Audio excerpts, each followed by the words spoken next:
Pumpkin pie spice. We all grew up with it, we all love it, and one company made over $100 million in just one fall season because they use it in a latte. We'll talk about the magical pumpkin pie spice and much, much more today on Bending the Spoon. But before we get to that, I'd like to remind you that if you like recipes, go to BonicelliCookingClub.com and sign up for my email list and check out all of the options for participating in the club. And if you like what you hear today, hop over to podchaser.com and leave Bending the Spoon a positive review. Also, for the video version of the podcast, subscribe to Bonicelli Cooking Club on YouTube. Now, let's talk about pumpkin pie spice.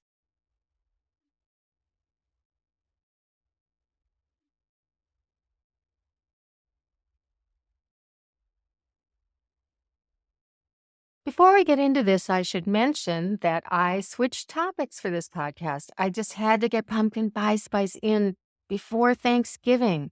So I moved All About Fat into January. Now, pumpkin pie spice or pumpkin spice, same thing. When I was growing up in Chisholm, Minnesota, my mother always had a small can of pumpkin pie spice in the cabinet, although I suspect it was the same can the entire time I was growing up because she just didn't use it, not even in her absolutely perfect pumpkin pies. And I can't think of any other recipe she made with pumpkin pie spice. However, her pie recipe has the same spices as pumpkin pie spice: cinnamon, ginger, nutmeg, allspice, and cloves.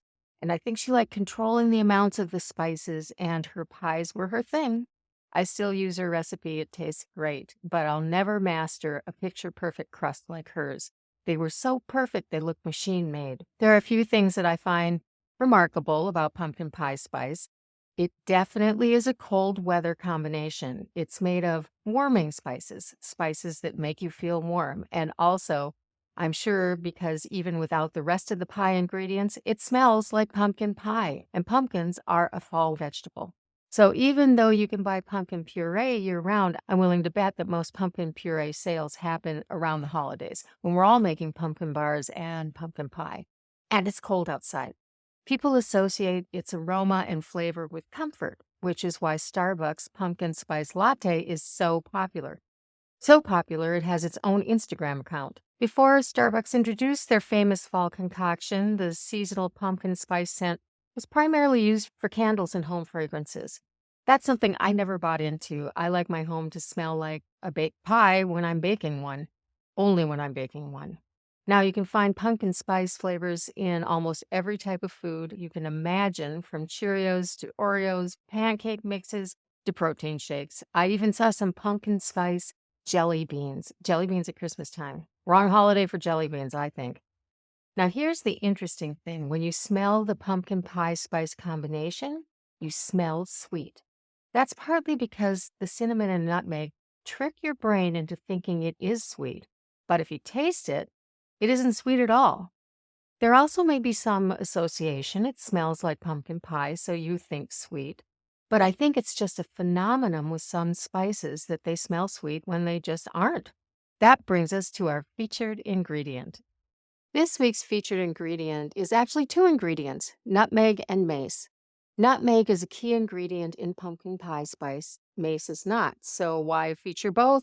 Nutmeg and mace come from the same seed. Nutmeg is the kernel inside of the seed, and mace is the aril, or the blade that is wrapped around the seed shell. While similar in flavor, mace is much more delicate and expensive than nutmeg.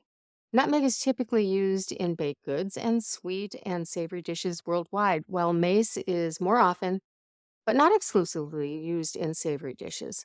They're similar enough to use interchangeably. Nutmeg and mace are native to the Spice Islands of Indonesia. They're cultivated in the Moluccas, the West Indies, Africa, Grenada, and Sri Lanka. Although many stores carry both spices ground, it's best to buy the nutmeg kernels and mace arils whole and grind them in your spice grinder or use a microplane to grate them as you need them. Store them in a cool, dry place in an airtight container away from heat. And if you can, buy them in small quantities. Buy what you need for a few months at a time. I assumed pumpkin pie spice had been around since the 1950s because that's when food started being packaged for convenience. After all, what could be more convenient than using one spice in a pie instead of five? But the earliest versions of the premix combo were actually introduced by Thompson and Taylor Spice Company and McCormick and Company in the early 1930s. Now that's for a pre-made blend that was named pumpkin pie spice. But pies and other recipes using that combination of spices date back to the 1700s. Now that's in America. But around the world, it goes back way further, and it's not just used for pumpkins. Mideastern cultures used a similar spice combination in spiced meats, rice dishes, and tagines. In England, mincemeat pie, which usually contained mutton and dried fruit, also plum pudding, and think of meads and spiced wine. Because our American palates associate the spice combination with sweet treats, some of the savory dishes may not be well received. Remember that even if there is no sugar in a dish, say a pork dish with cinnamon, we still perceive sweetness, which isn't something that everyone cares for. But there is one thing that everyone does like, and now it's time for our tip of the week. The tip of the week is how to make your own pumpkin pie spice latte. Usually, I'm not a sweet coffee drink person, but this time of year, I will occasionally have a mocha with a smidge of mint syrup, and around Thanksgiving, I'll make pumpkin pie spice lattes on a cold Sunday afternoon. A couple of episodes ago, I gave you my pumpkin pie spice recipe, and I believe that was episode 1. It's a delicious combination of spices, so go and grab that if you don't have pumpkin pie spice on hand. Now let me walk you through my recipe. You need 2 coffee cups or mugs. Now in a small saucepan, mix 3 tablespoons of pumpkin puree and 2 tablespoons of water and a half a teaspoon of pumpkin pie spice.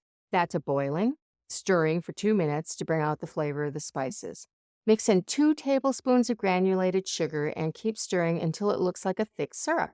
Put a shot of espresso in each mug. Divide the pumpkin mixture between the cups and stir into the espresso.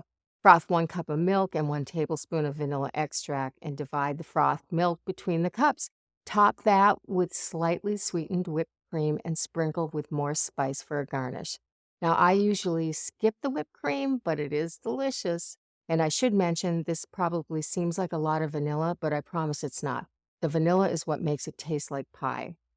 I use my Breville Milk Cafe to froth my milk, which I absolutely love, but if you don't have a frother, try using your immersion blender. Make your own homemade pumpkin pie spice latte, and that is your tip of the week. You are listening to Bending the Spoon, the podcast dedicated to making you a better cook. I'm Chef Laura Bonicelli, and I want to remind you that if you like recipes, go to BonicelliCookingClub.com and sign up for my email list and check out all of the options of participating in the club. And if you like what you hear today, hop over to Podchaser.com and leave Bending the Spoon a positive review. Also, for the video version of this podcast, subscribe to Bonicelli Cooking Club on YouTube. Now, back to our episode. We can't deny the positive impact and nostalgic feelings that pumpkin pie spice evokes. It makes us feel warm and fuzzy and safe, even loved. But let's remember that with the spices usually comes sugar, fat, and often white flour. So, is it good for us? As you all know, I'm in the once-in-a-while camp when it comes to sweet treats. I have had them in a more featured place in my daily diet, and it didn't go well, so I do limit them. But I don't want to end up like the mayor in Chocolat, so much deprivation. One day I just crack up and go on a crazy binge. Here is the good news. The spices themselves are good for you. They lighten your spirits because they make you feel happy. They all have warming properties and increase circulation.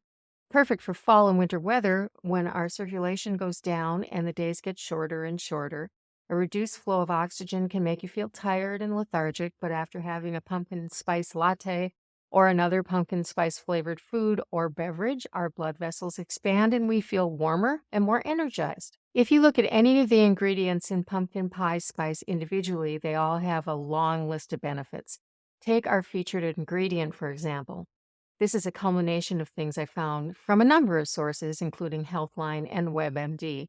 Nutmeg is rich in antioxidants, and because of that, it is believed to have the ability to relieve pain, soothe indigestion, strengthen cognitive function, detoxify the body, boost skin health, alleviate oral conditions, reduce insomnia, increase immune system function, and improve blood circulation. I don't know about all of that or how much nutmeg you need to actually get those benefits, but let's sum it up with saying spices are good for you. It's time for our top tool. I love cappuccino and lattes, so frothing milk at home is very important to me. And the quality of the froth milk, the texture of the foam, it being really hot are things I'm really concerned about. Now, over the years, I've had a number of espresso machines with frothers and also quite a few separate home frothing devices. Two of them quit working after about a year, and parts were almost as expensive as buying a new one. But I'm on my third year with this one, the Breville Milk Cafe, and I absolutely love it. It does take longer than any of the other frothers, maybe 3 to 4 minutes, but it's worth the wait. It also has a larger capacity than the other frothers, and it has separate frothing devices for cappuccino and latte because they're not the same. And it's dishwasher safe. Not that I ever put it in the dishwasher, but apparently I could. So here's another perk. You can control the temperature of the milk from warm at under 120 degrees Fahrenheit all the way up to over 160 degrees Fahrenheit. And you have the option to cold stir as well. This is my top tool, the Breville Milk Cafe, and you can find out more on my Benable site. There is a link in the show notes. Pumpkin pie spice has definitely found a permanent place in our culture. As I close this episode, sipping my pumpkin pie spice latte, I'm feeling a little bit sorry for the other spices in the mix. I really did give nutmeg all of the attention, making it a featured ingredient and all that. So here is a little respect for the others. Cinnamon. You are literally bark. You and nutmeg are in equal standing as comfort spices. And again, you make the world sweeter with no actual sweetness of your own. Ginger, you are spicy with heat, so we have to be a bit careful with you, but we'd miss you if you were gone. Same with you, cloves. You aren't hot, and we have to remember a little of you goes a very long way. And finally, allspice. You really do have it all with notes of cloves and nutmeg, star anise, fennel, black pepper, and cinnamon. You really belong in this mix. Next week's episode is called Leftover Love.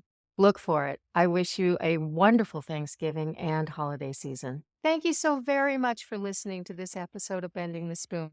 If you like this episode or if you think someone else would find it useful, please leave a review on podchaser.com. And if you have any questions for me, find me on Instagram or YouTube or go to bonicellicookingclub.com and leave me a message. Thank you, and go and make some magic in your kitchen.